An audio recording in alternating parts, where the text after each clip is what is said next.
السلام علیکم ورحمۃ اللہ وبرکاتہ۔ پیارے دوستوں، میرا نام ہے ندیم اور میں اپنے چینل حقصار نالج میں آپ کو خوش آمدید کہتا ہوں۔ پیارے دوستوں، آج ہم بات کریں گے چائے کی ابتدا کیسے ہوئی۔ کہتے ہیں چنگیز خان یا اس کے بیٹوں کی ایک فوج نے جو لاکھوں کی تعداد میں تھی کسی علاقے پر حملہ آور ہونے کے لیے کوچ کیا۔ راستے میں ایک جگہ جہاں انہوں نے پڑاؤ کیا ہیضے کی وبا پھیلی ہوئی تھی۔ فوج کے سپہ سالار نے اتباع کو بلایا اور کہا کہ ہم تو اس وبائی مصیبت میں پھنس گئے ہیں، اس سے نکلنے کی کوئی ترکیب بتاؤ۔ چنانچہ اتباع نے مشورہ دیا کہ فوج کے ہر سپاہی اور افسر کو یہ حکم دیا جائے کہ وہ پانی کو ابال کر پیے۔ سپہ سالار نے ساری فوج کو حکم دے دیا، جس پر فی الفور عمل درآمد بھی ہونے لگا۔ اس زمانے میں افسر اعلیٰ کی طرف سے جو حکم ملتا تھا اس کی یا تو پابندی کرنی ہوتی تھی یا گلا کٹوانے کے لیے تیار رہنا پڑتا تھا۔ چنانچہ انہوں نے جب پانی کو ابال کر پینا شروع کیا تو انہیں بدمزہ لگا۔ آپ بھی اگر پانی کو ابال کر پئیں تو وہ آپ کو بدمزہ لگے گا۔ اتفاقاً ایک دن ان کا کوئی آدمی جنگل میں سے گزر رہا تھا۔ اس نے دیکھا ایک خوشبودار جنگلی بوٹی اگی ہوئی ہے۔ وہ اس کے کچھ پتے لایا اور اپنے ساتھیوں سے کہا آؤ تجربہ کریں۔ انہوں نے پانی ابالا اور وہ پتے بھی اس میں ڈال دیے تو وہ پانی ان کو اچھا لگا۔ انہیں ایک علم حاصل ہوا، یعنی ان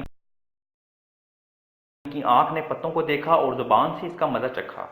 پھر انہوں نے سوچا اس پر غور اور فکر کر کے اس کا کوئی نتیجہ نکالنا چاہیے، اور اسے نتیجتاً انہوں نے یہ احس کیا کہ یہ پتے خالی پانی کا مزہ ہی نہیں بدلتے بلکہ معدے کی ایریٹیشن یعنی سوزش اور جلن کو بھی دور کرتے ہیں۔ تو گویا پہلا نتیجہ یہ نکالا کہ اس سے پانی بدمزہ نہیں رہا، اس سے پانی کا ذائقہ بہتر ہو گیا۔ دوسرے، انہوں نے ظاہری حواس کے ذریعے یہ بھی معلوم کیا کہ معدے میں جو درد اور خراش محسوس ہوتی تھی اس کا احساس بھی ختم ہو گیا۔ احساس کیا کہ یہ ایک بڑی اچھی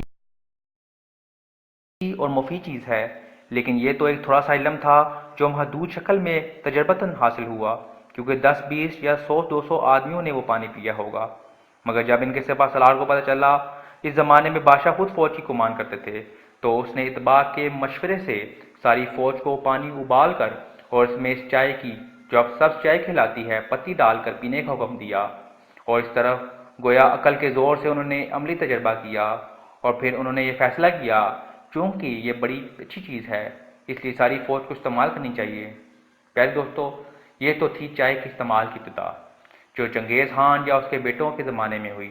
اس کے بعد لوگوں نے اس کے متعلق غور و فکر کیا اور بہت سے عملی تجربات کے بعد اس کے کئی خواص معلوم کیے۔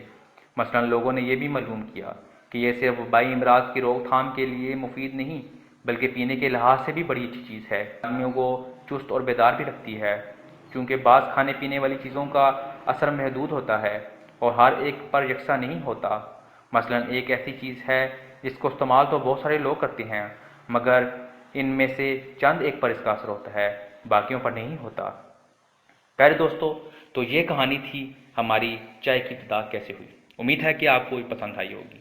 اگر آپ کو یہ پسند آئی ہو تو پلیز میرا چینل سبسکرائب کریں، لائک کریں اور کمنٹ کر کے بتائیں کہ میری ویڈیو کیسی لگی۔